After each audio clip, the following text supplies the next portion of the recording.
السلام عليكم ورحمة الله وبركاته.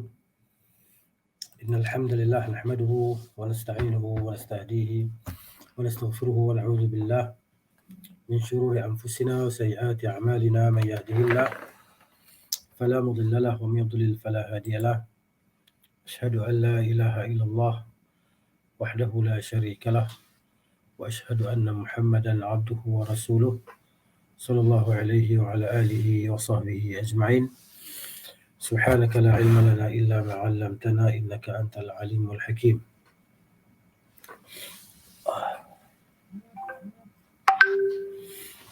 Kita pada muka surat 119 ya.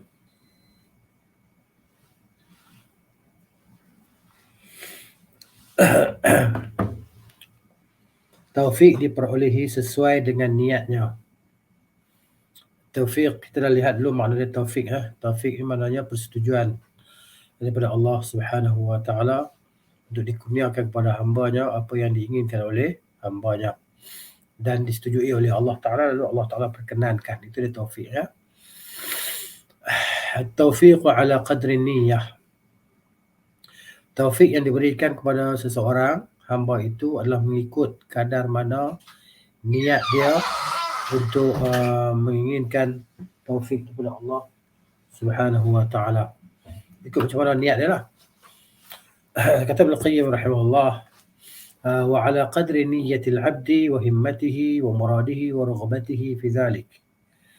Di atas kadar niat seseorang hamba dan kesungguhan dia dan keinginan dia, kegemaran dia pada demikian itu. Yakunu taufiquhu subhanahu, maka begitulah dia taufik yang akan diberikan oleh Allah Ta'ala kepadanya, wa i'anatuhu, dan bantuan Allah Ta'ala kepadanya.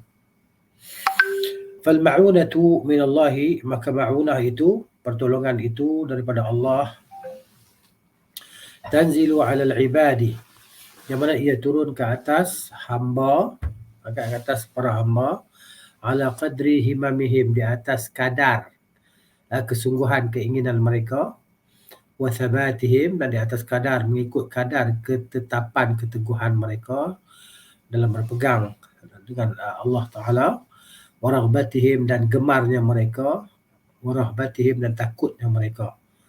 Ikut kadar macam mana lah kadar mereka tadi, begitulah dia datang taufik dan bantuan daripada Allah Subhanahu Wa Ta'ala.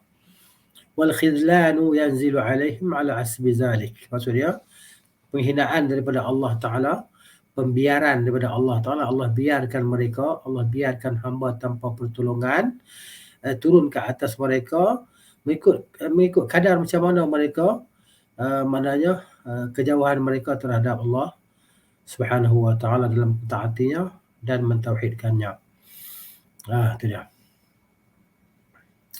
Fallahu subhanahu, maka Allah yang maha suci, ahkamul hakimin, yang maha bijaksana daripada segala yang bijaksana, dengan maknanya ahkamul hakimin, yang maha bijaksana, wa a'lamul alamin, yang maha mengetahui daripada segala hambanya. Ay yada'u tawfiqa fi mawadhi'ihi, dia meletakkan taufiq. Taufik ni mana? Itulah tersebut tadi taufik tadi kan. Petunjuk itu pada tempat-tempat al-la'iqati bihi, tempat yang selayaknya. Yang mengikut kelayakan lah. Ada orang yang layak dapat banyak. Ada orang layak dapat sikit. Jadi mengikut macam mana kesungguhan dan ketinggian derajat mereka dan keinginan mereka. Ya, begitu. Wal khidlan fi mawadhi'i, begitu juga penghinaan daripada Allah Ta'ala pada tempat-tempat yang layak baginya. Dan Allah Ta'ala hinakan hamba, Allah biarkan seorang hamba itu tanpa pertolongan mengikut keadaan dia macam mana lah. Ikut keadaan hamba tadi. Wa huwal alim, Allah Ta'ala maha mengetahui, al-hakim, lagi maha bijaksana. Jadi kesimpulannya, taufik ini didapati daripada Allah Ta'ala mengikut kadar mana iman kita. Kadar mana kesungguhan kita untuk mendapat taufik itu. Kan? Kadar mana keinginan kita untuk mendapat taufik itu. Lagi bersungguh-sungguh kita untuk mendapatkan taufik daripada Allah Ta'ala, maka akan dapatlah kita dari taufik daripada Allah Ta'ala dengan sebanyak-banyaknya.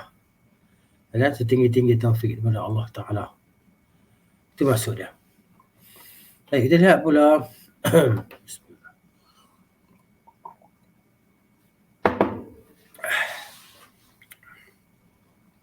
asyukru wa du'a, syukur dan doa. Ya. Jadi wa ma utiya man utiya illa min qibali idha'atihi asyukra wa ihmal iftiqar wa du'a. Jadi maknanya seseorang itu tidak ditimpa sebarang kesusahan, sebarang kesulitan, sebarang kemudaratan, melainkan daripada sudut mana kesyukuran dia tadi. Daripada sudut, melainkan daripada sudut dia mensia-siakan kesyukuran terhadap Allah Ta'ala. Maknanya dia tidak bersyukur kepada Allah. Seseorang itu apabila dia tidak bersyukur kepada Allah Subhanahu Wa Ta'ala dengan melaksanakan segala perintah Allah di atas nikmat yang Allah berikan kepadanya dan tidak mensyukuri nikmat Allah, maka akan datanglah berbagai musibah, kepayahan, kemudaratan, kesulitan pada dirinya. Okay? Begitu juga apabila dia meninggalkan doa, dia tidak berdoa kepada Allah, dia buat tak kisah dengan doa ataupun doa yang lebih kurang, dan tidak bersungguh-sungguh dalam berdoa dan berhajat kepada Allah Ta'ala. Dia tidak menunjukkan hajat yang bersungguh-sungguh kepada Allah. Okay? Dan begitu juga dalam doa dia tak bersungguh-sungguh dalam berdoa, maka di situlah dia kesulitan, kemudaratan itu akan datang menimpanya. Daripada dua sudut ni, sudut mana? Sudut dia tidak bersyukuri nikmat Allah atau tidak bersyukur kepada Allah Ta'ala. Apabila tiada syukur kepada Allah dan menyia-nyiakan ataupun bermudah-mudahan dalam berdoa kepada Allah Ta'ala, maka daripada dua sudut inilah datangnya kesulitan dan kepayahan dalam hidup dia. Kita lihat realiti dalam kehidupan kita kan. Kalau kita menghadapi berbagai kesulitan, kepayahan, kesusahan, maka tengok, cek balik. Adakah kita seorang hamba yang bersyukur kepada Allah Ta'ala? Dan adakah kita seorang hamba yang sentiasa berdoa kepada Allah Ta'ala dengan doa yang sungguh-sungguh dan menunjukkan hajat kita kepada Allah Ta'ala dengan penunjukan yang sungguh-sungguh hajat kita tadi. Cek di situ. Okay? Begitu juga wala dhafira man dhafira bi masyiatillahi wa aunihi illa bi qiyamihi bisyukri was-sidq al-iftiqar wad-du'a. Begitu juga tidak akan berjaya orang yang berjaya dengan kehendak Allah Ta'ala dan pertolongannya, melainkan apabila orang itu dia melaksanakan kesyukuran. Dia melaksanakan kesyukuran kepada Allah Subhanahu Wa Ta'ala dan dia ni menunjukkan bahawa dia menzahirkan kepada Allah Ta'ala fakir, kefakiran dia. Itu hajat dia yang amat sangat dan doa dia kepada Allah Ta'ala yang bersungguh-sungguh. Dalam keadaan dia bersungguh-sungguh berdoa kepada Allah, maka di situ dia akan berjaya dengan mendapat bantuan daripada Allah Ta'ala dengan kehendak daripada Allah Ta'ala tadi. Jadi kesyukuran dan syukur dan maksudnya fakirnya kita kepada Allah Ta'ala. Hajat kita yang amat sangat kita kepada Allah Ta'ala, maka kita berdoa dengan bersungguh-sungguh. Ya? Sebab tu orang bila dalam kesempitan yang amat sangat, bila dia berdoa dalam keadaan dia khusyuk kepada Allah Ta'ala, maka Allah segerakan permohonan dan bantuan kepada dia. Ya? Di sini saya teringat, saya tengok dalam satu cerita dalam bahasa Arab lah, maksudnya dia orang buat filem YouTube ke. Orang ni dia isteri dia sakit, orang Arab, cerita Arab ni sakit, berhajat dengan duit yang banyak untuk buat pembedahan dan sebagainya, tapi dia tak mampu. Maka dia susah hati, dia pergi masjid berdoa, sujud, menangis, berdoa, menangis kan. Jadi tiba-tiba satu syekh masuk dalam masjid tadi. Saya tanya, apa masalah kamu? Dia kata, apa khabar kamu, bagaimana keadaan kamu? Dia menceritalah keadaan dia, kemudian dia berhajat kepada zakat ya, untuk berubat isteri dia di hospital. Maka Syekh pun tak apalah, InsyaAllah kalau ada rezeki datang saya akan panggil kamu. Apalah, Syekh pun duduk di masjid baca Quran dan sebagainya. Jadi dalam keadaan itu tiba-tiba ada satu orang datang jumpa Syekh tu. Dia nak keluarkan zakat dia dengan sekian banyak. Dia takdir Allah Ta'ala bahawa zakat yang diberikan kepada Syekh itu supaya dibagikan kepada orang yang berhak, sama maknanya dengan dia panggil apa, dengan duit yang diperlukan oleh orang tadi. Maka Syekh tadi panggil orang tadi, maka ni duit zakat untuk kamu kan? maka duit tu banyak tu yang dia berhajat, maka banyak tu dia dapat. Ya. Ini di antara kita sebab kita ni dalam keadaan ni cerita lah. Cerita dia orang buat cerita, tapi mana di sudut kita kata kebenaran itu adalah bila kita berhajat yang amat sangat kepada Allah Ta'ala, lalu kita berdoa dengan tulus, dengan ikhlas, dengan sungguh-sungguh berdoa tadi, maka Allah akan makbulkan doa kita bila kita dalam keadaan kesempitan tadi. Allah akan segera datangkan bantuan dan pertolongan. Itu. Jadi sebab dia kata maknanya bisyukri wa sidqil iftiqar wa du'a, kan? Kita berhajat dengan hajat yang amat sangat kepada Allah dan kita bersyukur kepada Allah Ta'ala di atas kurniaannya, maka di situ Allah akan kurniakan kepada kita kelapangan daripada segala kesulitan. Baik. Wa milaku zalika, maknanya dan yang menjadi ibu bagi segala demikian itu, kan? Wa milak zalika, yang menjadi ibu demikian itu, maknanya yang menjadi perkara yang terbesar bagi demikian itu, demikian apa? Maknanya untuk dapatkan bantuan dan pertolongan daripada Allah Ta'ala tadi, dalam keadaan kita bersyukur, dalam keadaan kita menunjukkan kepada Allah Ta'ala hajat kita yang amat sangat tadi, yang paling besarnya apa dia? Adalah as-sabru, sabar. Kan? Kita dalam keadaan kita mohon, dalam keadaan kita bersabar, bahawa pertolongan daripada Allah Ta'ala itu, pelepasan daripada Allah Ta'ala itu pasti tiba. Ya, as-sabru. Fa'innahu minal iman. Kenapa? Kerana kesabaran itu akan dalam iman seseorang, bimanzilatir ra'si minal jasad. Dia diumpamakan seperti kepala dengan jasad kita. Kepala pada jasad. Jadi fa'idha quti'a ra'su fala baqa'a lil jasad. Apabila dipotong kepala tadi, dipisahkan kepala daripada jasad, maka jasad tidak akan hidup lah. Matilah jasad tadi. Jadi yang menjadi poin paling besar, perkara paling besar adalah sabar lah. Sabar di atas segala kesulitan dan bersabar dalam doa kepada Allah Ta'ala. Sabar. Dan wasta'inu bis-sabri was-salah, kata Allah. Mintalah pertolongan kepada Allah Ta'ala dengan sabar dan salat. Tunggu kan. Gitu. Innama yuwaffas sabiruna ajrahum bighairi hisab. Hanya saja akan disempurnakan pahala orang-orang yang sabar itu bighairi hisab, tanpa hisab, tidak terhitung pahala orang-orang yang sabar tadi. Kan? Allah kata fasbiru, fasbir kama sabara ulul azmi minar rusul. Sabarlah kamu sebagaimana Rasul-Rasul ulul azmi, mereka bersabar di atas kesusahan, kepayahan, kesulitan dalam menyampaikan dakwah kepada Allah Subhanahu wa Ta'ala. Baik, jadi ibu bagi segala demikian itu apa dia? Sabar. Sabar ni dalam iman kita, sabar dalam iman diumpamakan seperti kepala pada jasad kita. Kalau tak ada kepala, jasad tak hidup lah. Begitu, matilah. Habis itu.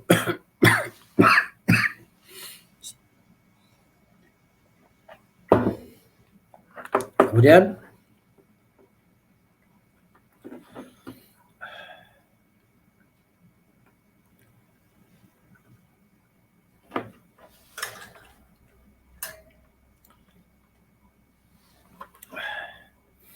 fasal pula. Al-hawlu wal quwwatu billahi wahdahu. Fasal menjelaskan al-hawl. Hawl ni daya lah. Al-hawlu adalah daya, keupayaan. Wal quwwatu, dan kekuatan itu, kan, yang ada pada kekuatan yang berada diri kita ni, yang kita ni boleh duduk, boleh bangun, boleh berjalan, boleh berlari, boleh bekerja, kan, boleh apa saja. Al-quwwah billahi, hanya dengan Allah Ta'ala wahdahu sahaja. Daya dan kekuatan itu hanya daripada Allah Ta'ala. Kalau Allah cabut daripada kita daya dan kekuatan, tak boleh buat apalah kita. Terbaringlah kita, tak ada apalah kan.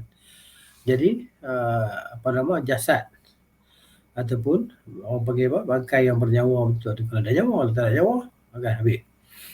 Begitu. Jadi, al-hawlu wal-quwwatu billahi wahdahu.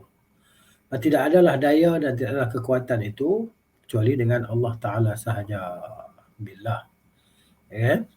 kainun al-haul wal quwwatu kainani billahi wahdahu. Kata Syekh Al-Qayyim rahimahullahu ta'ala, laisa fil wujudi mumkinu, falaisa fil wujudi al-mumkin sababun wahidun mustaqillun bit-ta'thir.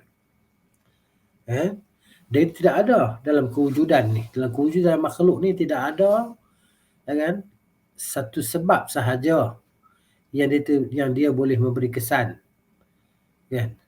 Bukan hanya satu sebab yang boleh memberi kesan. Bahkan la yu'athiru sababun albattah illa binzimam sababin akhara ilaihi, melainkan sebab itu boleh memberi kesan diiringi dengan sebab yang lain.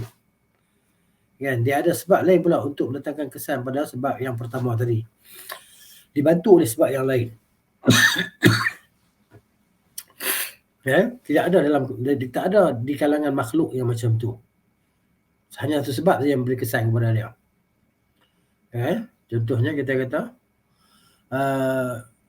yang menjadi sebab bagi tenaga kita adalah makan. Tapi bukan makanan itu saja yang jadi sebab kepada tenaga kita kan. Ada sebab lain lagi. Sebab dia apa dia? Dengan usaha kita. Maknanya kita memasukkan makanan ke dalam mulut kita, lalu kita kunyah. Kan, dengan kita menelan makanan tadi. Jadi dengan sebab kita kita masak daripada awal lah. Jadi berbagai-bagai sebab yang mana saling berkait kan, yang boleh membantu kita untuk bertenaga. Bukan dengan sebab makanan tu, ada sebab lain lagi. Sebab tu kata Syekh di sini, bukan hanya satu sebab saja. Sebab mustaqil saja, bahkan ada sebab-sebab lain yang mengiringinya kan, untuk kita sampai kepada maksud kita. Gitu. Begitu juga dengan sebab ternafinya tegahan kan, untuk memungkinkan sebab itu berlaku kan. Bila tidak ada satu yang menegah, maka jadilah contohnya kita lalu makan kerana kita sihat. Bila kita tak lalu makan, tak sihat, kita tak lalu makan. Jadi sebab yang menegah daripada kita mendapat tenaga itu untuk makan itu adalah kerana kita tak sihat. Gitu. Jadi intifa ternafinya yang menegah. Yang menegah sesuatu yang menegah daripada memberinya kesan, sebab itu memberi kesan. Tak ada sesuatu yang menafikan, yang menahan dia. Contohnya sakit tadi lah, menjadikan lalu makan tadi, dia jadi tak lalu makan. Jadi bila tak lalu makan, dia jadi sebab tak ada tenaga. Itu contoh yang saya buat lah. Jadi begitu, mudah kan? Jadi hadza fil asbabi al-mashhudati bil 'ayan. Ini pada sebab-sebab yang dapat kita saksikan dengan mata kita. Yang kita berfikir, kita dapat berfikir kan. Yang mana makanan yang kita kenyang, yang kita dah masuk ke dalam perut kita tadi, yang mana ia bermula daripada sesuatu yang dimulakan dengan ditanam dia. Makanan tadi kan. Contohnya yang dah jadi nasi tu. Kita ambil biji benih padi kan, lalu ditabur padi tadi, kemudian dia dah tumbuh jadi padi, kemudian maknanya dia orang ambil yang anak-anak padi tadi dipisah-pisahkan, lalu disemai. Kan, disemai lah padi, kemudian setelah disemai kemudian ditanam padi tadi di sawah, ditanam, kemudian dialirkan air masuk kepada dia sehingga padi tadi dah mula besar, kemudian diletakkan padanya racun serangga, kemudian baja untuk sihatkan dan besarkan buah padi dan seterusnya lah, sehingga padi masak dituai, kemudian dibawa ke kilang, kemudian dibuang, dipisahkan antara ampas dia dengan padi dia, kemudian padi dibungkus, kemudian jadi beras, seterusnya lah. Dia berbagai-bagai peringkat tadi. Jadi perkara yang kita saksikan dengan mata kepala kita. Sebab-sebab itu, kan? Sebab yang kita boleh masukkan dah jadi nasi tadi, dah jadi kenyang tadi, jadi tenaga tadi. Kemudian kita tengok pula di sini al-asbab al-ghaibah. Tadi sebab yang kita nampak dengan mata kepala kita kan. Ini sebab-sebab yang gaib, yang kita tak nampak dengan mata kita. Ya. Apa dia sebab kita tak nampak dengan mata kita? Dia kata wa fil asbabil ghaibati wal asbabil ma'nawiyyati. Dan pada sebab-sebab yang gaib, yang tak nampak, dan sebab-sebab yang maknawi. Maknawi ni sesuatu yang kita tak nampak. Tiba-tiba dia jadi begini, tiba-tiba jadi begini, tiba-tiba jadi sihat, tiba-tiba jadi membesar. Dan maknawi, Kata'thiri syamsi fil haiwan wan nabat, seperti kesan matahari pada haiwan dan tumbuh-tumbuhan. Kan manusia kehidupan perlukan kepada cahaya matahari. Kan? Jadi cahaya matahari dia ada zat, dia ada vitamin C, dia ada vitamin apa? D ke apa tak ingat lah. Tapi dia ada kesan, dia boleh beri kesan kepada kehidupan al-haiwan. Haiwan ni sama ada jin ataupun manusia, atau haiwan ataupun manusia lah. Setiap yang bernyawa, kan? Al-hayawan, ya haiwan ni yang hidup. Kan? Tak kisahlah haiwan ataupun manusia. Wan nabat, dan tumbuh-tumbuhan berhajat kepada cahaya matahari. Jika cahaya matahari memberi kesan kepada manusia, pada haiwan dan juga tumbuh-tumbuhan. Jadi فإنه موقوف على أسباب أخرى. Dan ia juga terhenti di atas sebab-sebab yang lain, bukan sebab matahari saja. Ya. Contohnya di sini sebab yang lain pada matahari akan memberi kesan kepada haiwan, kepada manusia dan tumbuh-tumbuhan yang hidup. Jadi manusia yang hidup berhajat kepada matahari, manusia yang mati berhajat kepada matahari, kata tak berhajat pada apa dah. Itu je haiwan. Jadi sebab yang lain daripada adalah hayat dia, hidup dia.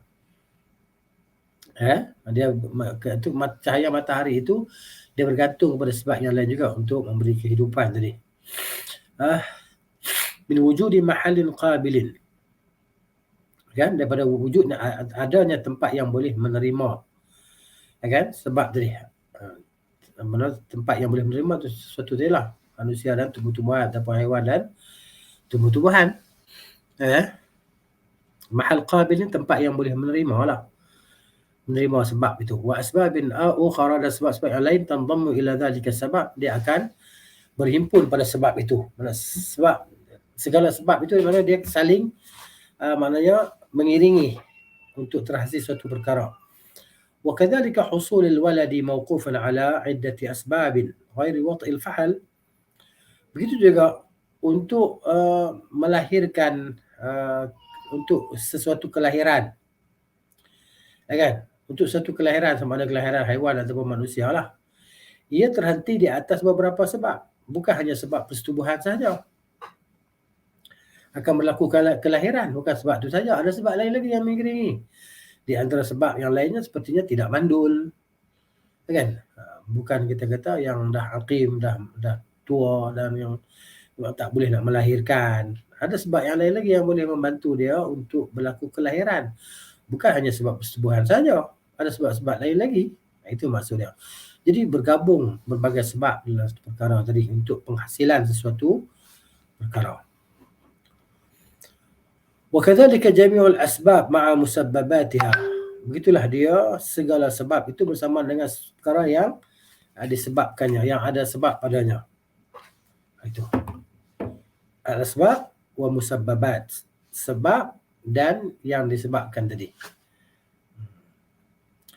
Contohnya sebab apa dia? Pengsan. Sebab dia sakit. Gitu. Musabbabat tu mana orang yang ditimpa sebab tu lah. Orang yang ditimpa sebab tu. Dia kata Syekh di sini, fa kullu ma yukhafu wa yurja minal makhluqat. Maka setiap apa yang ditakuti dan diharapkan daripada segala makhluk, fa'ala ghayatihi, maka kesudahannya yang tertinggi, ayyakuna juz'a sababin ghaira mustaqillin bitta'thir. Maknanya dia hanya satu juzuk daripada sebab saja yang boleh memberi kesan, dan dia tidak akan dapat memberi kesan melainkan disertai dengan sebab-sebab yang lain. Ini makhluk yang orang takut, yang orang harap dia dapat memberi bantuan pertolongan, dia hanya satu cabang daripada berbagai cabang sebab saja, bukan dia saja. Itu maknanya makhluk tadi. Wala yastaqillu bit-ta'thir wahdahu duna tawaqqufi ta'thirihi ala ghairihi.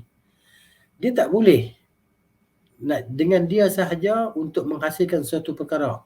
Dengan satu sebab saja tak boleh. Dia berhajat kepada beberapa sebab yang lain untuk terhasilnya perkara yang diingini atau perkara yang ditakuti. Ini berlaku pada makhluk. Illallah al-wahidul qahar, kecuali Allah Ta'ala sahaja yang maha berkuasa. hanya Allah Ta'ala yang mana yang berkuasa yang melakukan apa saja, tak disertai dengan yang lainnya, tak berhajat kepada bantuan apa-apa. Tapi kalau makhluk sama makhluk, masing-masing berhajat kepada satu dengan lain. Bukan satu sebab saja untuk berlaku, maka berbagai sebab. Jadi hanya Allah Ta'ala saja tidak berhajat kepada apa-apa bantuan dan iringan tadi.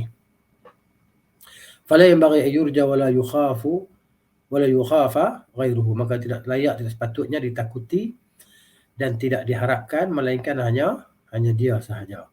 Yang lain selain daripada Allah Ta'ala tak ditakuti dan tak diharapkan kepada mereka untuk mendatangkan kebaikan dan menolak mudarat ataupun mendatangkan manfaat. Itu dia. Baik. Ini kembali kepada tauhid lah. Kembali kepada tauhid. Kemudian ar-raja'u wal khawfu. Ar-raja' maknanya dia harap. Al-khawf maknanya dia takut.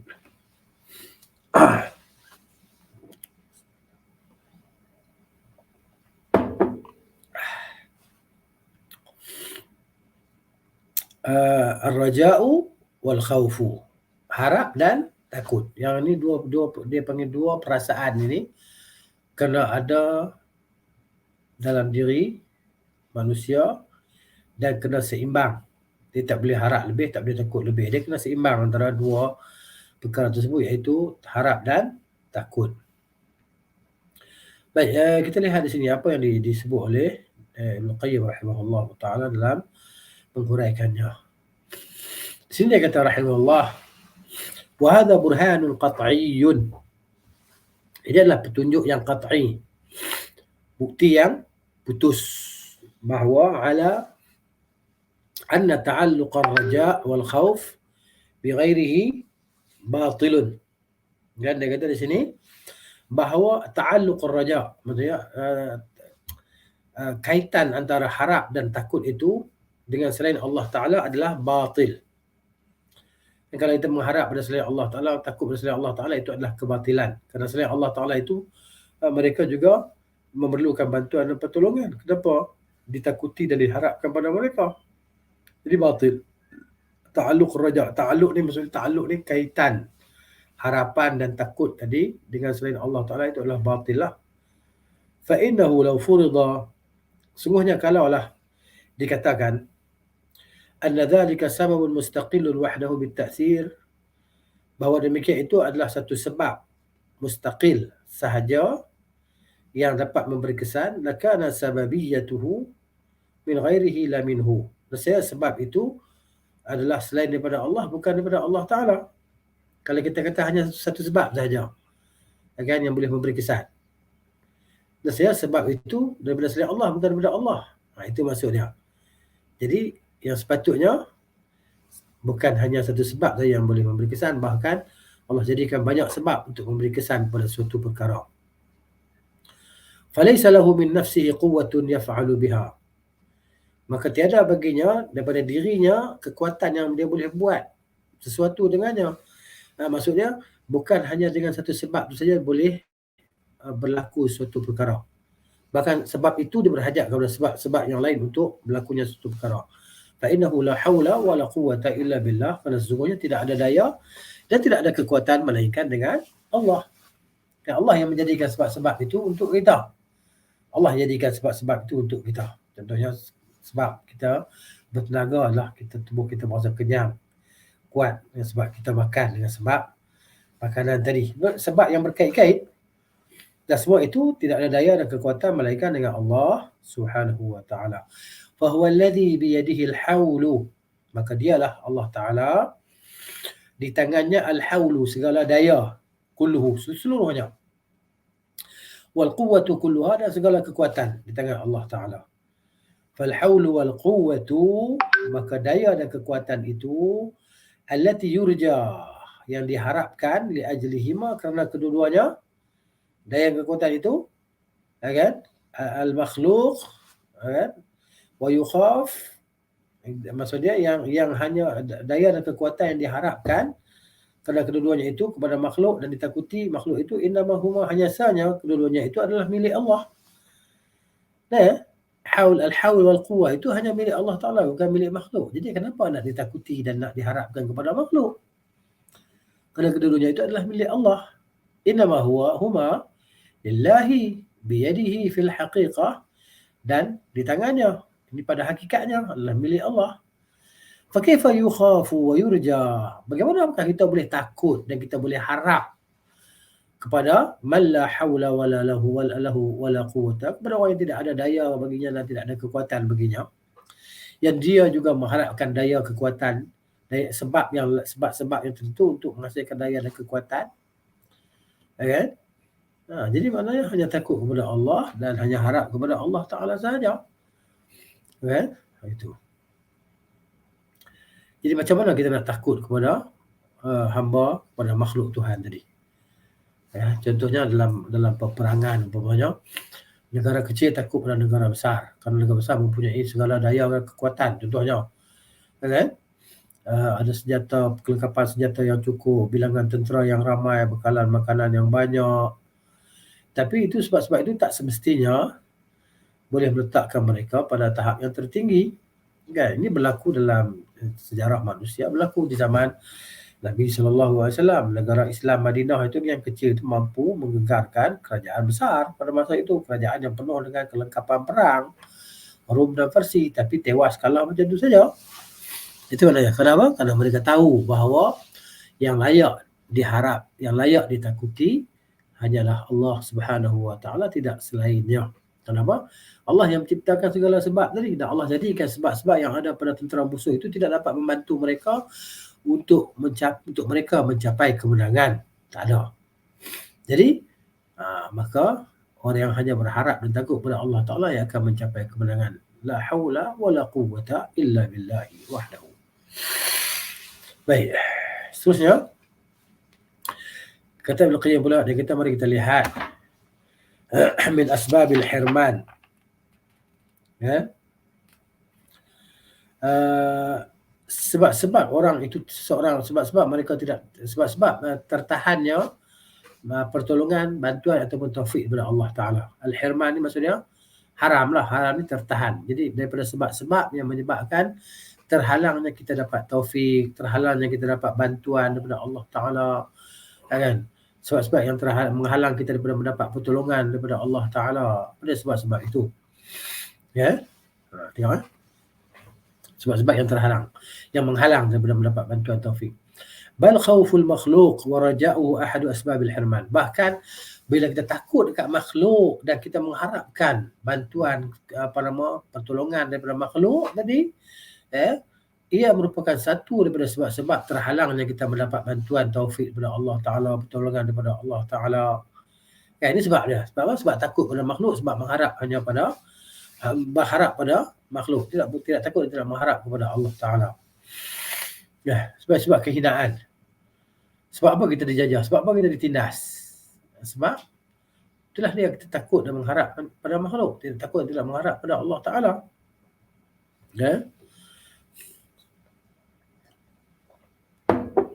Jadi ini merupakan satu daripada sebab-sebab terhalangnya kita dapat kebaikan tadi. Wa nuzulil makruh, dan merupakan sebab turunnya perkara-perkara yang kita tak suka, benci, benda yang kita tak seronok, berlaku banjir, berlaku ribut taufan, apa lagi, gempa bumi, ya kan, dan macam-macam lagi bencana, ya kan, kita panggil sebagai bencana alam, kan, berlaku di berbagai-bagai tempat. Dengan sebab itulah takut dan harapnya kita kepada makhluk tadi. Jadi macam tu lah. Tengok apa yang berlaku di sebelah Baling sana, kan, gunung runtuh dan sebagainya, kan, rumah hanyut dan sebagainya. Berbagai-bagai alasan diberikan oleh pihak yang bertanggungjawab, kan? Dan sebaliknya pula yang kita ketahui. Jadi ni semua punca dia takut pada makhluk dan mengharapnya pada makhluk, yalah. Begitu. Maka berlakulah benda yang kita tak suka. Jadi wa nuzulil makruh biman yarjuhu wa yakhafuhu. Dia dapat benda yang dia tak suka daripada orang yang dia takut, orang yang dia harapkan tadi. Fa innahu ala qadri khawfika min ghairi Allah yusallat alayka. Mengikut kadar macam mana kita takut kepada selain Allah Ta'ala tadi, maka itulah dia kita akan dikuasai oleh mereka. Wa ala qadri raja'ika li ghairihi yakunul hirman, dan mengikut kadar kita mengharap kita kepada makhluk tadi, masa itulah kadar macam itulah kita akan terhalang daripada mendapat bantuan daripada Allah Ta'ala. Contohnya apa yang berlaku pada orang-orang Palestin. Ya kan? Jadi Allah tak tahu ke? Kan Allah Ta'ala Maha Pengasih, Maha Penyayang, Maha Berkuasa, menolong segala hamba-hambanya. Tapi kenapa masih lagi mereka itu berada dalam tahap hirman? Tahap mereka itu diharapkan mendapat pertolongan, bantuan daripada Allah Ta'ala. Kenapa? Mesti ada satu perkara yang menghalang. Ya kan? Jadi tepuk dada, tanya iman mereka. Yang kita tepuk dada, tanya iman, tanya ilmu, tanya iman kita macam mana. Ya kan? Begitu. Jadi wahada halul khalqi ajma'ih. Inilah dia keadaan seluruh makhluk. Makhluk seluruhnya macam ni keadaan mereka. Jadi kadar bencana yang menimpa kita semua tadi kan mengikut macam mana kadar kita takut pada hamba dan mengharap kepada hamba tadi, kepada sama makhluk. Bencana begitu juga taufik yang dapat pada kita tadi mengikut kadar macam mana kita harap dan takut kepada Allah Ta'ala. Gitu. Jadi inilah keadaan makhluk seluruhnya. Wa in dhahaba an aktsarihim ilman wa hala, walaupun ramai yang tak faham, tak tahu, tak terfikir. Ya, kebanyakan mereka tidak berfikir kenapa mereka ditimpa musibah yang sedemikian rupa. Kepayahan dalam kehidupan, kesempitan dalam kehidupan. Kenapa? Mesti ada masalah. Setiap masalah ada sebab dia. Dah kena cek sebab tu sebab apa yang mereka terhalang untuk mendapat bantuan dan pertolongan daripada Allah. Fama sya'allahu kana wa la budda, apa yang Allah kehendaki pasti akan berlaku. Pasti akan berlaku. Tidak ada yang dapat menghalang. Wa ma lam yasha' lam yakun, apa yang Allah tidak kehendaki maka ia tidak akan berlaku. Walau ittafaqat alaihi al-khaliqah, walaupun manusia sepakat untuk memberlakukan suatu perkara. Seluruh manusia, seluruh makhluk bersepakat untuk memberlakukan suatu perkara, tetapi bila tidak dikehendaki oleh Allah Jalla wa Ala, maka tidak akan berlaku. Ya? Tidak akan berlaku bila Allah tidak menghendaki. Dan bila Allah menghendaki, maka kalau seluruh manusia bersepakat, maka tak jadi juga. Semuanya kembali kepada kehendak dan kekuasaan Allah Subhanahu wa Ta'ala. Sudah ya? Masuklah kita kepada fasal tauqirul abdi rabbahu. Maksudnya tauqir ni maksudnya pembesaran, pengagungan seseorang hamba akan Tuhannya. Pengagungan seorang hamba akan Tuhannya. Wa min a'zami zulmi wal jahli, di antara kezaliman yang terbesar, kezaliman dan kejahilan yang terbesar, an tatluba at-ta'zim wat tawqir minan nas, bahawa engkau minta penghormatan dan pengagungan daripada manusia. Kau minta dihormati, kau minta dibesarkan, dimuliakan oleh manusia. Wa qalbuka khalin min ta'zimillahi wa tawqirihi, sedangkan hati engkau sunyi, kosong daripada mengagungkan Allah dan membesarkannya.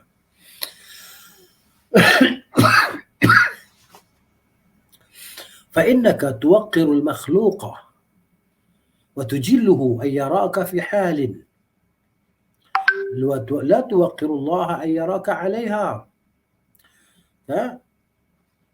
Kalau sungguhnya engkau membesarkan makhluk, memuliakan makhluk, supaya dia melihat engkau dalam satu keadaan yang engkau tidak membesarkan Allah dan tidak mengagungkan Allah, dan bahawa Allah melihat engkau di atasnya. Itu. Jadi mana dia tidak mengagungkan membesarkan Allah, tapi dia nak manusia mengagungkan dan membesarkan dia. Itu. Qala ta'ala, firman Allah Ta'ala dalam surah Nuh ayat 13, wa a'udzubillahi minasyaitanir rajim. Ma lakum la tarjuna lillahi waqara. Mengapa kamu tidak menghargai kebesaran Allah dan kekuasaannya? Tidak mengagungkan Allah, iaitu la tu'amilunahu mu'amalata man tuwaqqirunah. Kamu tidak berinteraksi dengan Allah Ta'ala dengan cara interaksi orang yang mengagung dan membesarkan Allah. Ya, kamu tidak melakukan perkara yang menunjukkan bahawa kamu membesarkan Allah Ta'ala. Ya, minhu qawluhu ta'ala wa tuwaqqiruhu. Ya, dan kamu membesarkannya.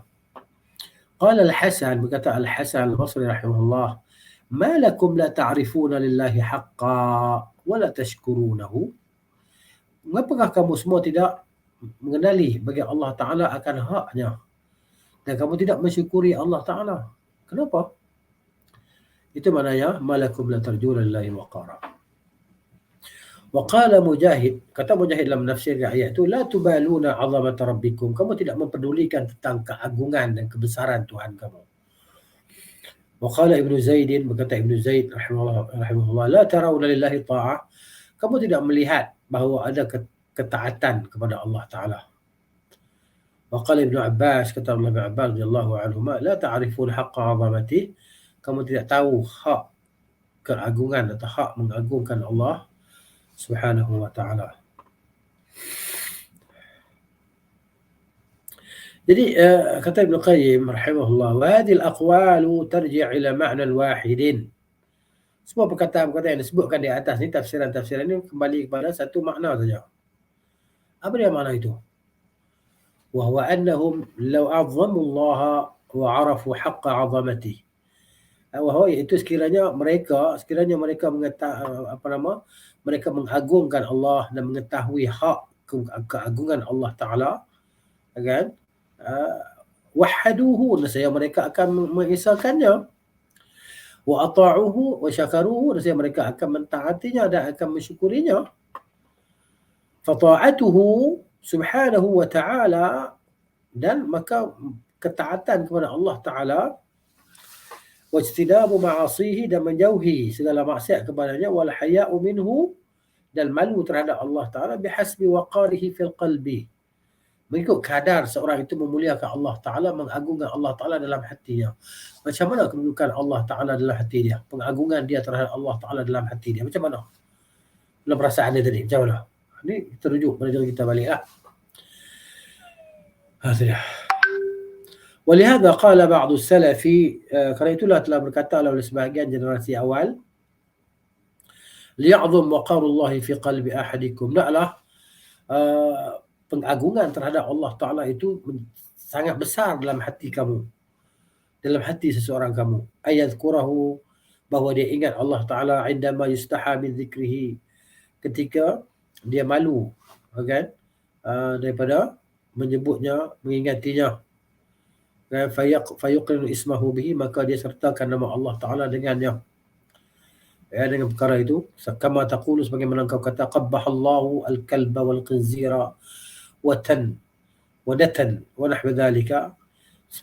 Qabbahallah, maknanya qabbah ni maksudnya menghinakan oleh Allah anjing dan babi dan perkara yang kotor, dan semua demikian tu.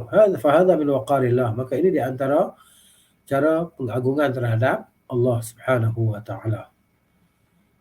Maksud itu, dengan kita mengingati sebut nama Allah Ta'ala ketika disebut satu perkara, kan? Contohnya, la'allallah yuhdithu ba'da dhalika amra, gitu. Baik, seterusnya di antara perkara, di antara cara membesar dan mengagungkan Allah Ta'ala, cara mengagung atau membesarkan Allah Ta'ala pada tauhiduhu, ialah mengisahkannya. Ini taqirullah, pengagungan terhadap Allah adalah dengan mengisahkannya. Kata Ibnu Qayyim rahimahullah ta'ala, wa min waqarih, daripada pengagungan terhadap Allah, alla ta'dila bihi syai'an min khalqihi, dan engkau samakan Allah Ta'ala dengan sesuatu daripada makhluknya. La fil lafzi, tidak pada lafaz. Macam mana pada lafaz? Bihaitsu taqul, seperti mana engkau kata, wallahi wa hayatika, demi Allah dan demi hidupmu. Ini maknanya ini kesyirikan terhadap Allah lah, walaupun syirik kecil, kan. Demi Allah dan demi hidupmu, maksudnya dia sertakan makhluk dengan Allah. Maksudnya kita kena sumpah wallahi dengan nama Allah sahajalah, tidak boleh bersamanya dengan yang lain, kecuali Allah saja yang boleh, kita tak boleh lah makhluk. Wa mali illa Allah wa anta, tidak ada bagiku melainkan hanya Allah dan melainkan engkau. Tak boleh itu. Jadi orang yang tidak mengagungkan Allah. tidak membesarkan Allah. Wa ma syaa Allah wa syi'ta, dan apa yang Allah kehendaki dan apa yang kau kehendaki. Nah, tak boleh ni. Ini syirik pada lafaz ya. Ini syirik pada lafaz. Wala fil hubbi wat ta'zim, itu juga tidak menyertakan selain Allah Taala pada al-hub, pada cinta, pengagungan, pembesaran, dan pada ketaatan. Jadi fatuti' al-makhluq fi amrihi wa nahyika ma Allah. Jadi mana tak boleh kau taat pada makhluk, pada perintahnya, pada larangannya, seperti mana kau taat kepada Allah. Tak boleh. Kan? Bal a'zam, bahkan lebih besar lagi. Kama alaihi aktsaru zalamati wal fajarah, sebagaimana yang dilakukan oleh kebanyakan orang yang zalim dan orang yang fajar. Fajar orang yang jahat lah. Wala fil khawfi wal raja', dan tidak pada perasaan takut dan perasaan harap. Wa yaj'aluhu ahwana an-nadhirin ilaihi. Kan? Dan dia jadikan apa namanya, ada kita sini wala fil hubbi wat ta'zim. Okey, ada tadi alla ta'lila bihi syai'un min khalqihi la fil lafzi la fil lafz. Kau tidak menyamakan Allah Taala dengan sesuatu, tidak pada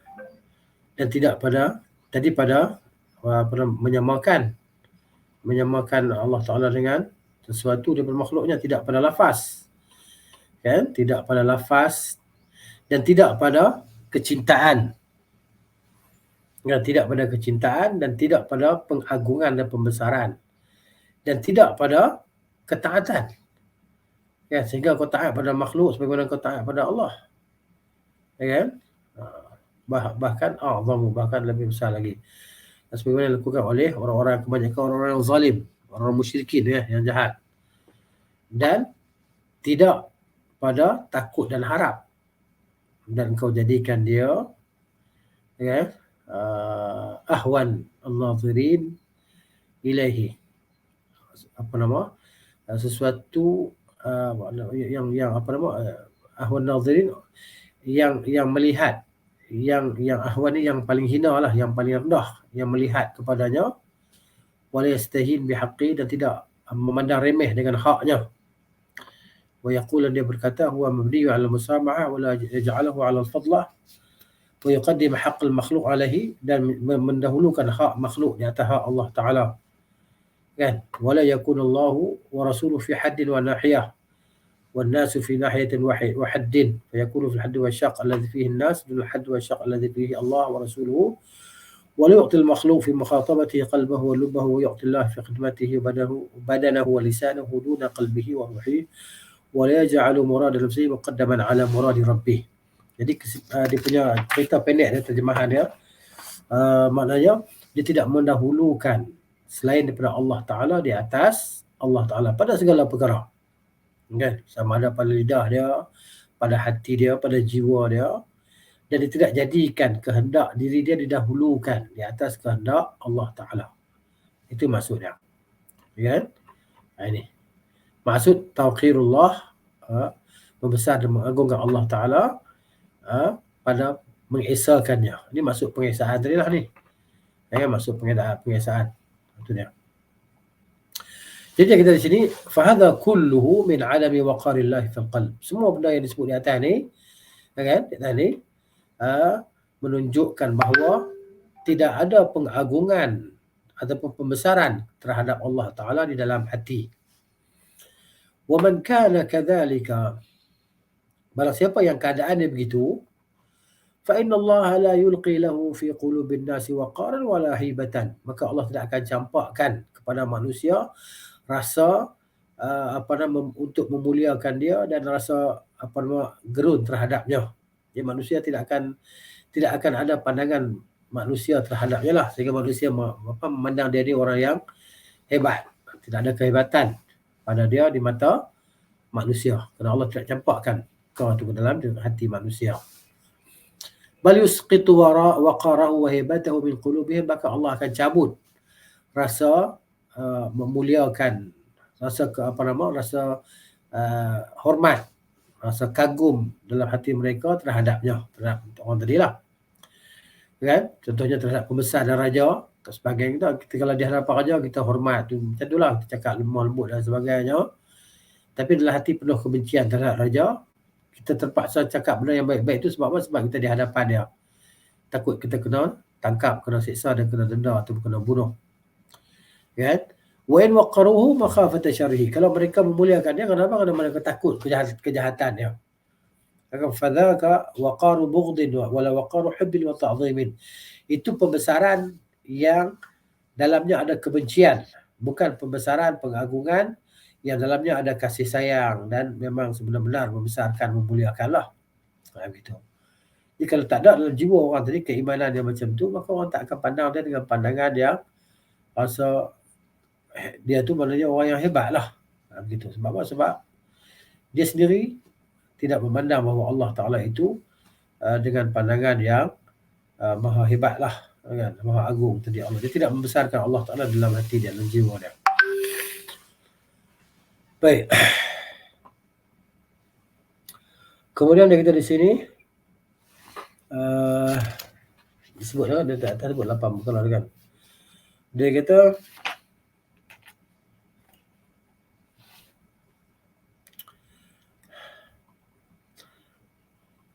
wa min waqarillahi, di antara perkara yang apa nama menunjukkan bahawa kita ni membesarkan Allah, ayustaha min ittila'ihi ala sirrihi wa dhamirihi, bahawa dia rasa malu, dia malu kalau malu Allah Ta'ala menilik di atas segala perkara yang tersembunyi pada diri dia, dan maka Allah maka akan dilihat padanya perkara yang tak disukai, perkara yang dibenci lah.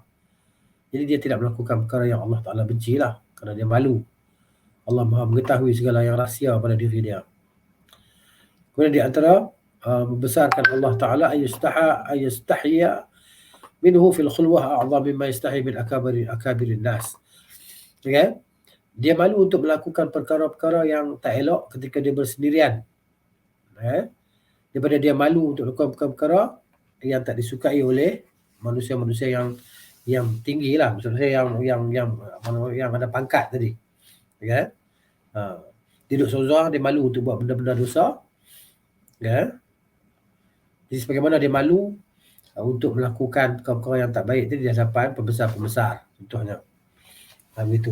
Itu di antara tauqir, pembesaran terhadap Allah Subhanahu wa ta'ala. Kemudian min tauqirillahi wa tauqiri khalqihi. Di antara menghormati atau mengagungkan Allah dan menghormati makhluknya. Ya, mengagungkan Allah dan menghormati makhluknya. Kata Syekh Zaidi rahimahullah, wal maqsud wal maqsud, dan yang dimaksudkan di sini anna man la yuqirullah wa kalamahu wa ma ataahu min al-'ilmi wal hikmah kaifa yatlubu min an-nas taqirahu wa ta'zimahu. Baik. Yang dimaksudkan dimaksudkan di sini bahawa orang yang tidak mengagungkan Allah Ta'ala, wa kalamahu, dan tidak mengagungkan kalam Allah Ta'ala, wa ma ataahu, dan apa yang Allah Ta'ala berikan kepadanya daripada ilmu dan hikmah, kebijaksanaan. Kaifa, bagaimana yatlubu, dia hendak menuntut kepada manusia tauqirahu, penghormatan terhadapnya, kan, wa ta'zimahu, dan manusia memuliakannya. Macam mana nak minta manusia menghormati dia, memuliakan dia, sedangkan dia tidak membesarkan, tidak mengagungkan Allah, tidak mengagungkan kalam Allah dan apa yang Allah berikan daripada ilmu dan hikmah tadi. Gitu. Jadi untuk tujuan itu dia kena agungkan Allah, kena besarkan Allah Ta'ala dan besarkan kalam Allah Ta'ala. Itu maksudnya. Al-Quran wal ilmu wa kalamur Rasul sallallahu alaihi wasallam silatun minal haqqi. Jadi kata Al-Quran dan ilmu dan perkataan Rasul. Perkataan Rasul sallallahu alaihi wasallam adalah silat. Silat ni penghubung minal haqqi, kepada kebenaran. Penghubung kepada segala kebenaran. Al-haq. wa tabihatun wa rawadi'u wa zawajiru waridatun ilaika. Tambihat ni maksud segala peringatan lah, peringatan, ya, dan nasihat, ugutan yang sampai kepada engkau. Jadi maknanya Al-Quran, ilmu, perkataan-perkataan Rasulullah itu adalah peringatan, nasihat yang sampai kepada engkau, yang disampaikan kepada kita, okay? Dengan kita mendengar dan membaca. Wasyaibu zajirun waradi'un, dan uban, syaib dia kita di sini, uban, syaib ni uban dia di kepala. Zajir adalah yang memberi peringatan kepada engkau. Waradi'un wa muqidhun, nasihat, dia memberi peringatan qa'imun bika yang ada pada diri engkau. Uban itu adalah nasihat kepada kita dan peringatan kepada kita, kan, bahawa masa kita dah tiba, dah dekat dah, tak jauh dah untuk kita tinggalkan dunia ni, nak pergi jumpa Tuhan. Ya, fala ma warada ilaika wa'adhaka. Jadi maka tidaklah apa yang sampai kepada engkau memberi peringatan kepada engkau, dan tidaklah apa yang ada pada diri engkau memberi nasihat kepada engkau. Maksudnya orang yang dah sampai kalam Rasul, Quran pada dia, tapi dia tak ambil kisah juga, kepala pun dah beruban, masih lagi tak buat perkara maksiat, gitu. Wa ma'a hadha tatlubu at-tawqir wa at-ta'zim min ghairika. Walaupun keadaan ini dah ada pada kamu, kamu masih lagi nak menuntut, meminta penghormatan daripada manusia, daripada selain engkau, kepada engkau. Fa'anta, maka engkau kamusabin, seperti orang yang ditimpa musibah, lam tu'athir fihi musibatuhu wa'dhan wa inzijaran, yang mana musibah yang menimpa dia tak memberi kesan kepada dia pun untuk dia menjadi orang yang beringat dan mengambil pengajaran. Contohnya orang yang kecil manis yang dipotong kaki dia, kan. Jadi kaki yang telah dipotong tak memberi kesan nasihat kepada dia supaya berhenti makan ataupun ambil gula. Maka dia terus dengan pengambilan gula tadi, walaupun dah dipotong kaki dia, tapi dia tak ambil pengajaran. Maka keadaan dia macam tu lah. Wa huwa yatlub min ghairihi ay yatta'idha, sedangkan dia minta orang selain dia mengambil peringatan. Wa yanzajira bin nazari ila musabihi, dia suruh orang tengok kepada diri dia yang ditimpa musibah tadi, ambil pengajaran pada diri aku, jangan jadi macam aku. Tapi dia sendiri pun tak nak ambil pengajaran. Fadarbu la yu'athiru fihi zajran, maka pukulan tidak memberi kesan nasihat kepadanya. Wa huwa yuridu al-inzijar mimman nazara ila darbihi, dan dia mahu orang yang melihat dia dipukul itu dapat peringatan, sedangkan dia tak ambil peringatan. Macam itulah keadaan dia, kan? Orang yang tak ambil peduli dengan Al-Quran, menghayati Al-Quran, mentadabbur Al-Quran, dan mempelajari kalam Rasul sallallahu alaihi wasallam, menjadikan dia sebagai pengajaran dan peringatan. Orang ni macam inilah keadaan dia. Ya. Ataupun orang yang ada uban di kepala dia, masih lagi tak buat benda jahat, benda maksiat. Ya. Itu tak manfaat lah nasihat dan pengajaran tadilah. ومن سمع المثلات والعقوبات والآيات في حق غيره ليس كمن رآها عيانا في غيره فكيف بمن وجدها في نفسه.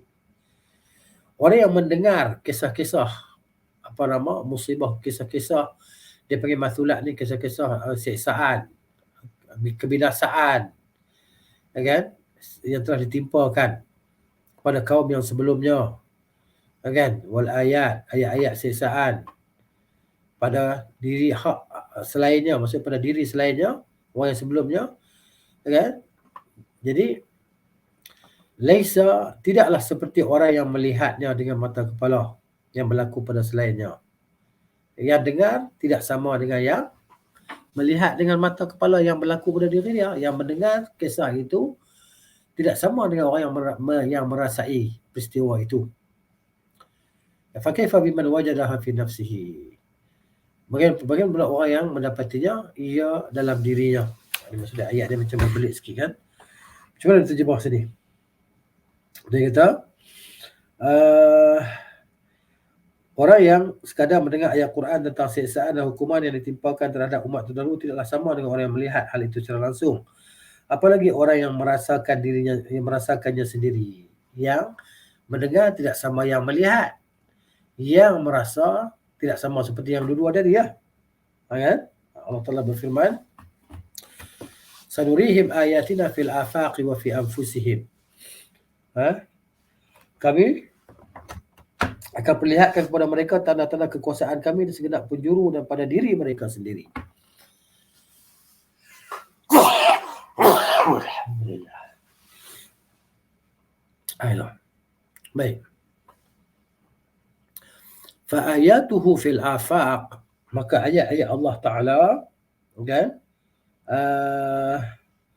fil afaq, pada segenap penjuru, mas'mu'atun, maka didengari. Jadi maknanya segala perkara peristiwa yang berlaku didengar. Musibah menimpa suatu tempat. Jadi sekarang kita dengar di Pakistan, banjir besar menimpa beribu orang yang dah mati kan. Jadi masmu'atun ma'lumatun, didengari dan diketahui. Wa ayatuhu, dan tanda-tanda kebesaran Allah Ta'ala fi nafsi, pada diri itu, masyhudatun mar'iyatun, dilihat. Dilihat, nampak. Fa'iyadhan billahi minal khidlan, maka berlindunglah kita dengan Allah Ta'ala daripada penghinaan. Nah, al-khidlan ni maksudnya pembiaran. Allah Ta'ala biarkan kita tanpa pertolongan, maksudnya. Firman Allah Ta'ala, innal ladzina haqqan 'alaihim kalimatu rabbika la yu'minun. Sesungguhnya orang-orang yang telah berlakulah ketetapan ke atas mereka oleh kalimah Tuhan kamu, la yu'minun, mereka tidak akan beriman. Kalau Allah tetapkan mereka tidak berimanlah mereka. Walau ja'atuhum, walaupun datang kepada mereka kullu ayatin, setiap ayat, setiap tanda, macam-macam tanda, ayat, mukjizat begitu dekat mereka, kan? Mereka tidak akan beriman hatta yarawul azab al-alim, sehingga mereka nampak azab yang pedih dengan mata kepala mereka, baru mereka beriman masa tu. Jadi tak gunalah iman masa tu. Ya.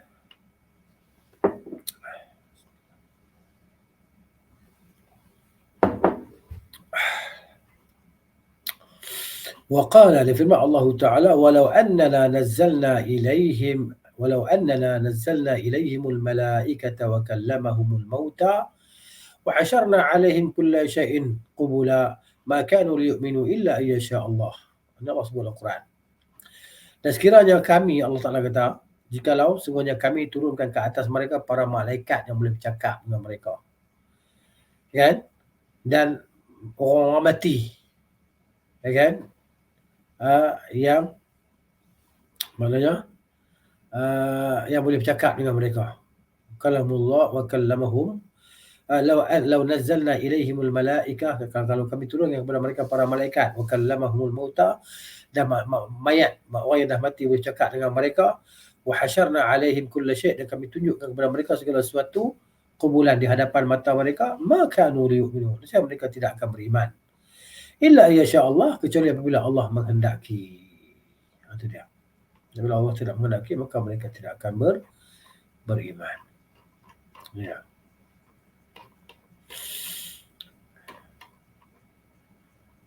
Baik.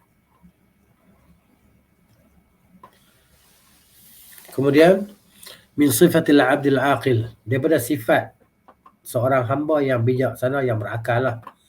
Apa dia sifat hamba yang berakal, yang bijak tadi, yang boleh berfikir?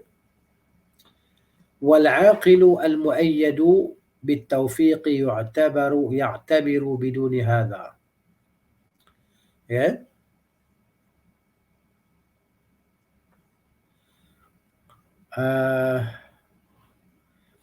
Orang yang berakal, al muayyad, yang ditolong, kan, yang dibantu dengan mendapat taufik, yang dibantu dengan taufik daripada Allah Ta'ala, kan? Dia akan mengambil pengajaran. Ya'tabir biduni hadha, dengan selain yang ini. Dia akan ambil pengajaran. Walaupun tak ada berita-berita macam di atas tadi, dia akan ambil pengajaran. Wa yutammimu naqa'isa khalqihi, dia akan sempurnakan kekurangan khilqatihi, kekurangan dirinya, bi fadaili akhlaqihi, dengan kelebihan akhlaknya dan amalannya.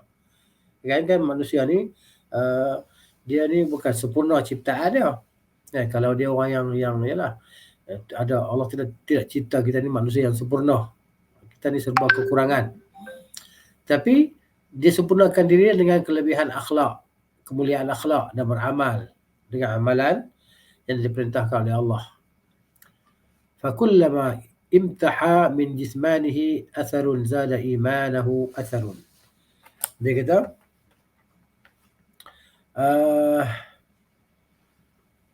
setiap kali berkurangan kan daripada diri dia sesuatu, maka dia akan menambahkan keimanan. Zada imanahu athar, jadi iman dia akan bertambah. Ya, wa kullama naqasa min quwwa badani, setiap kali kekuatan badan dia berkurangan, zada fi quwwati imanihi, akan bertambah kekuatan iman dia, wa yaqinihi, dan keyakinan dia, wa raghbatihi fillahi, dan gemarnya kepada Allah, ya kan, wa daril akhirah, dan hari akhirat. Wa illam yakun hakadha, kalau tidak begini, kalau bukan begini, fal mautu khairul lahu, maka kematian itu lebih baik baginya. Li'annahu yaqifu bihi ala haddin muayyan min al-alami wal fasad, karena dia ni yaqif, berdiri dengannya pada had, pada sempadan yang tertentu, min al-alam, daripada kesakitan dan kerosakan. Bi khilafil uyub wan naqais ma'a tul al-umur, ini bersalahan dengan segala kekurangan yang berlaku walaupun panjang umur. Okay? Fa innaha ziyadatun fi alamihi, kerana panjang umur itu akan menambahkan pedih diri dia dan kesulitan hidup dia dan penyesalan dia. Wa inna mahasuna tulul umur wa nafa', kan? Jadi panjang umur itu jadi baik bila dan bermanfaat apabila terhasil at-tadhakkur. Panjang umur maknanya tapi dalam keadaan dia orang yang sentiasa mengingati Allah Subhanahu wa taala dan mengambil pengajaran dan sentiasa mengambil peluang untuk melakukan amalan-amalan soleh dan melakukan taubat kepada Allah Taala dengan taubat yang nasuha. Okay? Jadi walaupun umur dia pendek, okay, tapi dia seorang yang beriman kepada Allah Subhanahu wa taala, sentiasa mengambil peluang melakukan ketaatan kepada Allah. Okay? Kalau tidak ada yang macam tu, tidak ada ketaatan dan tak mengambil peluang untuk melakukan kebaikan, maka kematian lebih baiklah. Kenapa? Rugi je hidup dalam keadaan umur yang panjang. Kalau tidak ada kebaikan dalam umur yang panjang tadi, tidak mendatangkan apa-apa manfaat untuk dunia dan akhirat dia, terutamanya akhirat lah. Kan? Kerana hidup dia yang panjang itu dipenuhi dengan segala keaiban dan kekurangan. Walaupun umur dia sampai 90, sampai 100 tahun. Gitu. Ya, mati dalam keadaan kafir umur 90 tahun. Apa makna dia? Apa manfaat dia? Tak ada manfaat apa. Bahkan kerugian dan penyesalan lah bagi dia. Kan? Yang jadi baiknya panjang umur dia apa dia? Yang jadi baiknya panjang umur dia bila dalam keadaan panjang umur itu sentiasa dia dalam keadaan mengingati Allah Ta'ala, memohon ampun kepada Allah Ta'ala, berdoa, berzikir, melakukan perkara-perkara kebaikan, ibadat, mengambil segala peluang yang ada untuk menambah pahala. Ini yang apa nama dia panggil umur panjang yang baik. Sebagaimana firman Allah Ta'ala, awalam nu'ammirkum, tidakkah kami dah bagi kepada kamu umur yang panjang, may tadzakkaru fihi, apa yang boleh diambil peringatan padanya, man tadzakkara, oleh orang yang nak ambil peringatan. Gitu.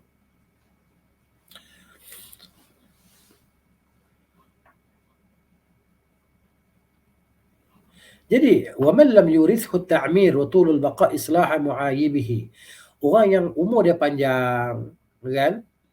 Umur dia panjang, tapi tidak digunakan umur yang panjang itu untuk memperbaiki segala keaiban dia dan kekurangan dia. Dan tidak digunakan untuk mengambil peluang, kan?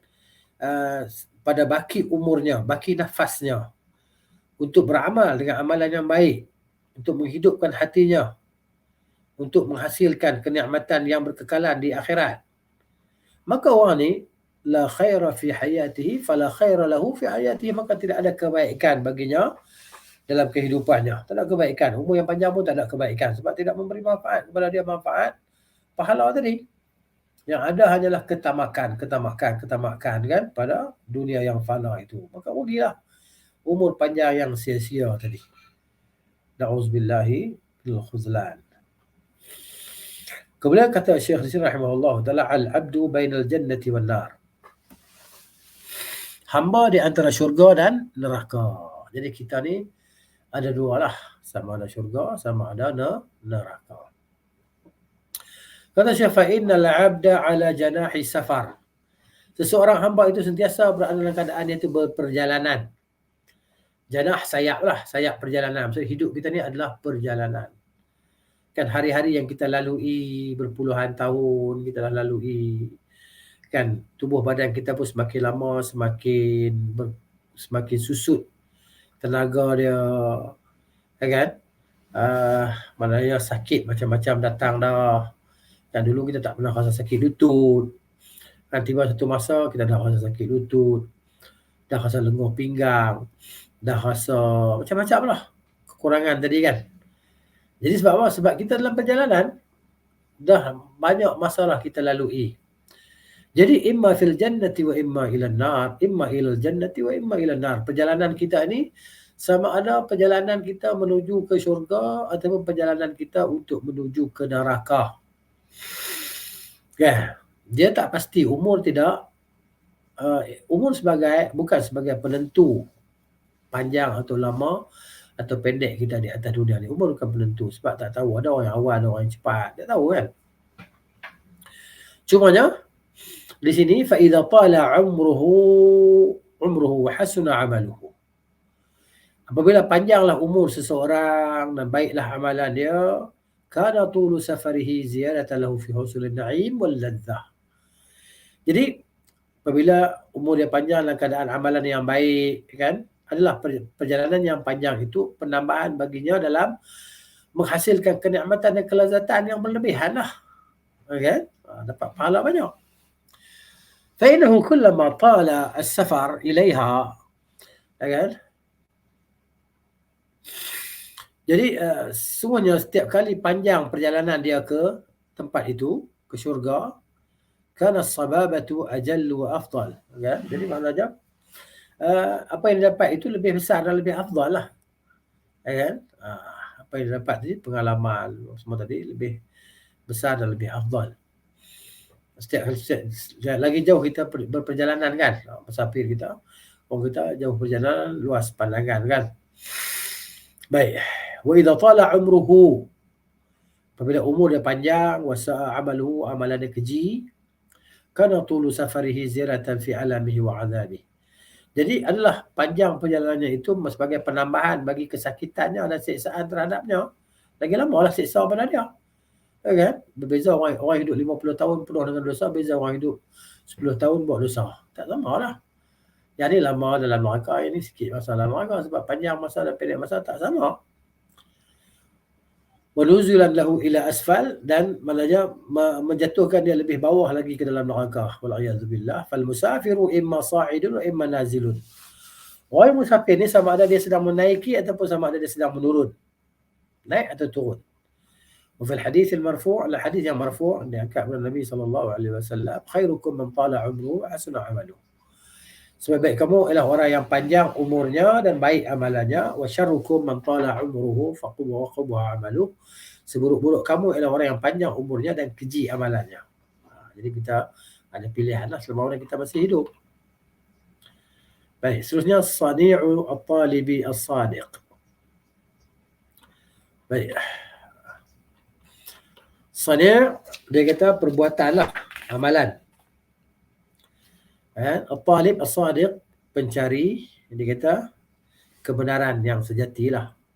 Sani' at-talib as-sadiq, orang yang benar-benar mencari petunjuk, mencari jalan. Fa-talib as-sadiqu, maka orang yang menuntut kebenaran tadi, yang menuntut yang benar, yang mencari yang benar akan menginginkan kehidupan akhirat. Kullama khariba syai'un min dhatihi ja'alahu 'amaratan liqalbihi. Ya kan? Setiap kali kemampuan fiziknya berkurang, maka ia akan semakin menghidupkan hatinya. Ya kan? Ada dia. Jadi kekuatan tubuh kita semakin lemah, tapi jiwa iman kita semakin kuat. Ya kan? Wa kullama naqasa syai'un min dunyahu, apabila sedikit dunia kita semakin berkurang, harta kita semakin berkurang. Dulu kita kerja swasta, kita SP kita banyak, berarti dah lama dia makin kurang. Dulu dah 300,000, 500,000, sekarang tinggal 50,000 ataupun 10,000 ataupun RM10. Kan? Dunia dia semakin berkurang kan. Ja'alahu ziyadatan fi akhirihi, fi akhiratihi. Maksudnya dia akan jadikan sebagai penambah bekal akhiratnya. Wa kullama muni'a syai'an min al-ladzati ad-dunya Setiap kali dia terhalang daripada kelazatan dunia, kan, kita dah semakin lama tak boleh seronok lah dengan makan minum ni kan. Ni tak boleh makan, tak boleh makan, ni tak boleh minum dan sebagainya. Apa dia buat? Ja'alahu ziyaratan fil ladzatil akhiratihi, kan? Dia akan menjadikannya sebagai penambah kelazatan ukhrawi. Gitu. Wa kullama nalahu hammun aw huznun aw ghammun aw hazanun, kan, setiap kali menimpanya kesusahan, kecemasan, kepayahan, ja'alahu fi afrahi akhiratihi, dia akan jadikannya sebagai bekal kebahagiaan di akhiratnya, untuk akhiratnya. Gitu dia. فنقصان بدنه ودنياه ولذته وجاهه ورئاسته إن زاد في حصول ذلك وتوفيره عليه في معاده كان رحمة به وخيرا له. Dia kata kekurangan badan dia, dunia dia, kelazatan hidup dia, pangkat dia, kan, sekiranya bertambah fizal husul zalika, pada penghasilan demikian itu, kan, pada akhiratnya semakin bertambah, kekurangannya pada dunia tapi meningkatkan ke pahala di akhirat dia, itu akan rahmatan, itulah rahmat untuknya dan kebaikan untuknya.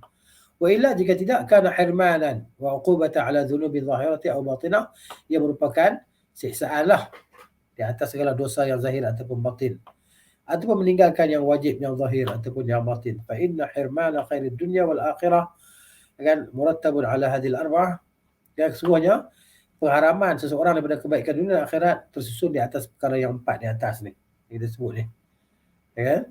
Wabillahi taufiq, hanya Allah Ta'ala yang memberi taufik tadi. Boleh kata. Baik. Kekurangan pada badan seorang hamba, pada hal keduniaan, kelazatan dunia, atau pada pangkat. Empat perkara ni kan. Semakin menambah bekal akhiratnya, maka yang demikian merupakan rahmat dan kebaikan bagi dirinya. Akan tetapi jika tidak seperti itu, maka semuanya akan menjadi kerugian dan hukuman duniawi atau dosa-dosa yang bersifat lahir maupun batin, atau disebabkan oleh pengabaian kewajipan zahir dan batin. Kerana terhalangnya kebaikan dunia dan akhirat itu tergantung kepada faktor 4 ini. Keempat faktor inilah yang disebut di atas. Hanya kepadanya kita memohon petunjuk. Kemudian syafaat Rasulullah SAW diperolehi dengan mentaatinya. Jadi insyaAllah kita sambung lagi lah di masa yang akan datang. Semoga Allah SWT memberi kepada kita kefahaman dan amalan yang dengan ilmu yang bermanfaat. InsyaAllah. Wa sallallahu ala nabiyyina Muhammadin wa ala alihi wa sahbihi ajma'in. Subhanakallahumma wa bihamdika asyhadu an la ilaha illa anta astaghfiruka wa atubu ilaik. Assalamualaikum warahmatullahi wabarakatuh.